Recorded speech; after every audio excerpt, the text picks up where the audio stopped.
Insurance pace claims correctly. കൂടുതൽ ആൾക്കാരും ചിന്തിക്കുന്നത് once a claim is submitted to the insurance company it is being paid accurately. അങ്ങനെയല്ല. There can be under payments, അതുപോലെ തന്നെ partial payments, denial of the claims, ഇങ്ങനെ പല പ്രോസസ്സിൽ കൂടെ കടന്നു പോയിട്ടാണ് നമുക്ക് കംപ്ലീറ്റ് ഒരു പേയ്മെൻറ്റ് പ്രൊവൈഡറിന് റിസീവ് ചെയ്യുന്നത് from the insurance company. So once the claim is submitted, don't think that everything is over and we will get the payment. So always check for the remittance, and once we have the remittance, check whether the claim is completely paid. അതുപോലെ തന്നെ എന്തെങ്കിലും under payment ഉണ്ടോ, partially ആണോ pay ചെയ്തിരിക്കുന്നത്, partially pay ചെയ്തിരിക്കുന്നുണ്ടെങ്കിൽ what is the reason for the rejection of other services, അതുപോലെ തന്നെ complete rejection ആണെന്നുണ്ടെങ്കിൽ വാട്ട് ഈസ് ദ റീസൺ.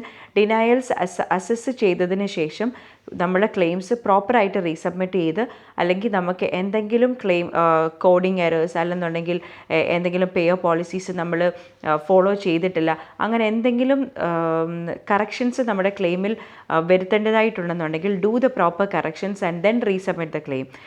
അതല്ല നമ്മൾ എന്തെങ്കിലും ജസ്റ്റിഫിക്കേഷൻസ് ആണ് പേയറിൻ്റെ സൈഡിൽ നിന്ന് നമുക്ക് റിക്വസ്റ്റ് ചെയ്ത് നമുക്ക് ഡിനയൽ വന്നിട്ടുണ്ടെന്നുണ്ടെങ്കിൽ കറക്റ്റ് ആയിട്ടുള്ള ജസ്റ്റിഫിക്കേഷൻസും കമൻസും ഒക്കെ അസൈൻ ചെയ്തതിന് ശേഷം പ്രോപ്പറായിട്ട് റീസബ്മിറ്റ് ചെയ്യുമ്പോൾ മാത്രമേ നമുക്ക് ക്ലെയിംസ് കംപ്ലീറ്റ്ലി പെയ്ഡ് ആവത്തുള്ളൂ. So don't think that when you submit a claim, അല്ലെന്നുണ്ടെങ്കിൽ ആസ് എ മെമ്പർ അല്ലെങ്കിൽ ഒരു പോളിസി ഹോൾഡർ എന്നുള്ള നിലയിൽ don't think that when your claim is submitted to the insurance company it will get paid completely.